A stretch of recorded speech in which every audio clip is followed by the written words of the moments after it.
Jacqueline fir എന്ത് പേരാണ്?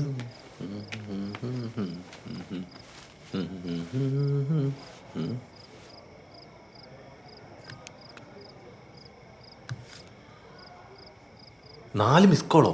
എടാ ഫോൺ അടിച്ച് കേട്ടില്ലേ? ബിസി മാം. പിന്നെ ചിന്നുന്റെ വീട്ടിൽ നിന്നാണല്ലോ.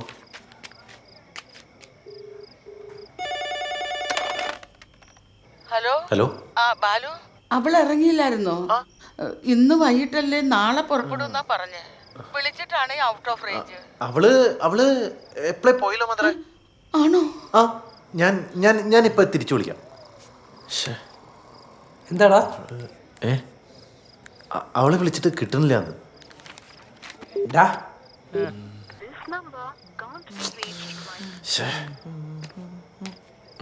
ഒന്നുകൂടെ അവളിതുവരെ എത്തിയില്ലെന്ന്.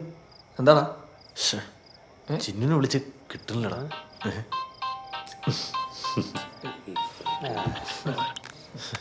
ചിന്നു, നീ എന്താ കുട്ടികളി കളിക്കണേ? ഹലോ, എന്താ വിളിച്ച ഫോൺ എടുത്താ? ഹലോ, ഞാൻ ലാസ്റ്റ് കോൾ ഡീറ്റെയിൽസ് കണ്ട് വിളിക്കുക. ആരാ? പെട്ടെന്ന് ഗവൺമെന്റ് ഹോസ്പിറ്റൽ വരെ ഒന്ന് വരാമോ?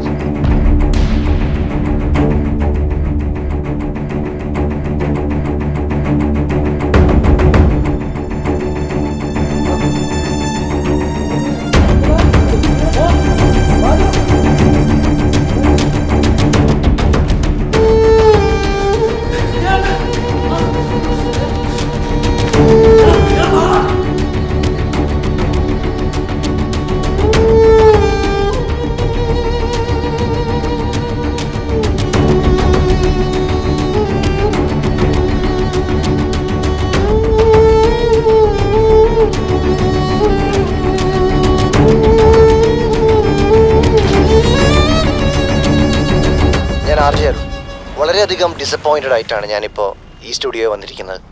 എന്താണ് പറയേണ്ടതെന്ന് എനിക്കറിയില്ല. മനസ്സിലൊരു വിങ്ങലോട് കൂടിയല്ലാതെ ഇത് കേൾക്കുന്ന ആർക്കും ഇപ്പം ഇരിക്കാൻ സാധിക്കില്ല എന്ന് എനിക്ക് ഉറപ്പാണ്. ഇതിനൊരു അവസാനമില്ലേ? വായിച്ചില്ലേ? എഞ്ചിനീയറിംഗ് വിദ്യാർത്ഥിയാ.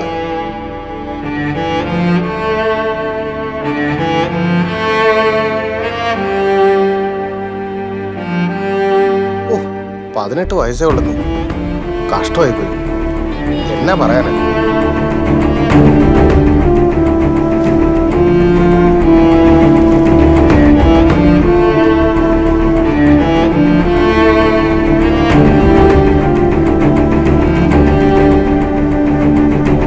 എഞ്ചിനീയറിംഗ് വിദ്യാർത്ഥിയെ അവശ്യ നിലയിൽ കണ്ടു. കേരളക്കരയിൽ വീണ്ടും ഒരു ദുരന്ത കഥ. പീഡനത്തിനിരയായ പെൺകുട്ടിയുടെ മരണം.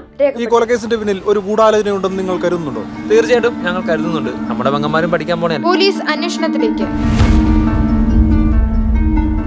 ദുരൂഹതകൾ ബാക്കിയാക്കി പെൺകുട്ടി മരണത്തിലേക്ക്. പലതവണ പീഡനത്തിനിരയായിട്ടുണ്ട് എന്നാണ് ഇപ്പോൾ റിപ്പോർട്ട് ചെയ്തത്. ജോബി, നമുക്ക് കൂടുതൽ ആളുകളുടെ പ്രതികരണത്തിലേക്ക് പോകാം. ഈ പറയണ ഭരണം പരാജയപ്പെട്ടു. ഇനി വേണ്ടി വന്ന ഞങ്ങളൊരു ഹർത്താലിൽ തന്നെ തീരുമാനിച്ചിട്ടുണ്ട്. പ്രതികരിക്കാൻ ആരുമില്ലാത്തത് കൊണ്ടാണോ കേരളം വീണ്ടും ഒരു പീഡനം കൂടി കാണേണ്ടി വരുന്നത്? ഒരിക്കലുമല്ല. എല്ലാവർക്കും തുല്യനീതിയാണ് ഈ സർക്കാർ നൽകുന്നത്. പ്രതിപക്ഷത്തിന്റെ മണ്ഡലത്തിനാണ് ഇത് സംഭവിച്ചിരിക്കുന്നത്. അതുകൊണ്ട് നാളത്തെ ഹർത്താലിൽ ഭരണപക്ഷം ശക്തമായി പ്രതിഷേധിക്കുന്നതാണ്.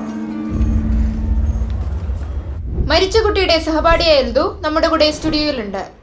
എന്താണ് താങ്കൾക്ക് പറയാനുള്ളത്? ഇപ്പൊ എൻ്റെ സുഹൃത്തുക്കളെല്ലാവരും ഗവൺമെന്റ് ഹോസ്പിറ്റലിലെ മോർച്ചറിക്ക് പുറത്താ. ഒരു സൂചി കണ്ടാൽ പോലും കരയുന്ന ഞങ്ങളുടെ കൂട്ടുകാരിയെ ഇപ്പൊ അവിടെ കുത്തിക്കീറി കിടത്തിരിക്കുന്നത്. അവളവിടെ തനിച്ചാക്കി പുറത്ത് നിൽക്കുമ്പോൾ ഇപ്പോഴും എന്നെ മൂടുന്ന വല്ലാത്തൊരു കുളിരുണ്ട്. പക്ഷെ ഇപ്പൊ ഞാനിവിടെ വന്നത് ഒരൊറ്റ കാര്യം പറയാൻ വേണ്ടിയാ. ഇന്ന് ഈ ചർച്ച അവസാനിപ്പിച്ചു മൈക്ക് ഓഫ് ചെയ്യുന്നതോടെ നിങ്ങൾക്കെല്ലാവർക്കെല്ലാം പഴയതുപോലെ. പക്ഷെ നഷ്ടം അത് ഞങ്ങൾക്ക് മാത്രം.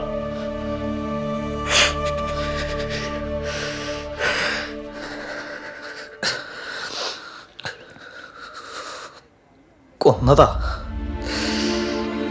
ഒരു ഉറുമ്പിനെ പോലും നോവിക്കാത്ത ഞങ്ങളെ ചിന്നുനെ കൊന്നു കളഞ്ഞതാ.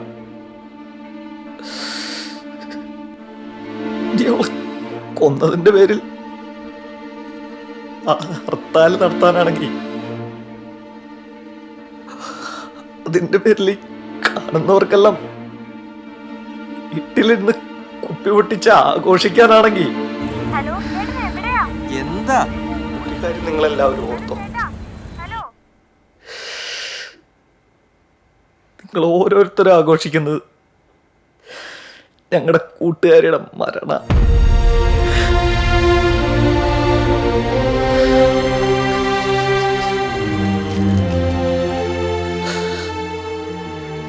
എന്റെ മോൾക്ക് ഇങ്ങനൊന്നും, എന്റെ പെങ്ങളെല്ലാം എല്ലാ ദിവസവും നേരത്തെ വീട്ടിൽ വരാറുണ്ടല്ലോ. എന്റെ എന്റെ എന്റെ ഇങ്ങനെ പറഞ്ഞിരുന്നവരാ ഞങ്ങൾ ഓരോരുത്തരും. എന്നാ ഇന്ന് അവള് ഞങ്ങളുടെ കൂടെ ഇല്ല. ഞാൻ വരാം. പക്ഷേ നാളെ ഞങ്ങൾ അവളുടെ കൂടെ തന്നെ ഉണ്ടാവും. തടുക്കാൻ പറ്റുന്നവർക്ക് തടുക്കാം.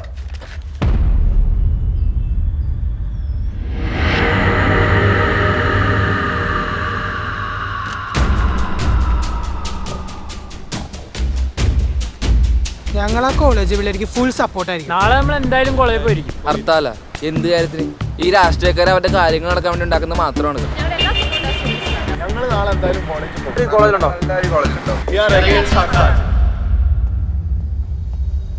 പ്രതിപക്ഷത്തിന്റെ ഭാഗത്തും വീഴ്ചയുണ്ടെന്നാണോ ഇതിൽ നിന്ന് മനസ്സിലാക്കേണ്ടത്? അല്ലല്ലല്ല, ഞാൻ ഈ കൊല്ലപ്പെട്ട പെൺകുട്ടിയുടെ സഹപാഠി പറഞ്ഞതിനോട് പൂർണ്ണമായും യോജിക്കുന്നു.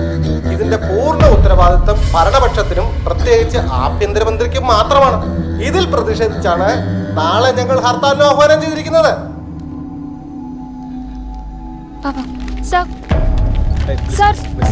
സർ, വിദ്യാർത്ഥി സംഘടനകളുടെയും പൊതുജനത്തിന്റെയും പ്രതികരണങ്ങളിൽ നിന്ന് പ്രകടമാകുന്നത് പോലീസിനോടും ആഭ്യന്തര വകുപ്പിനോടുമുള്ള കടുത്ത പ്രതിഷേധമാണ്. സാറിന്റെ പ്രതികരണം?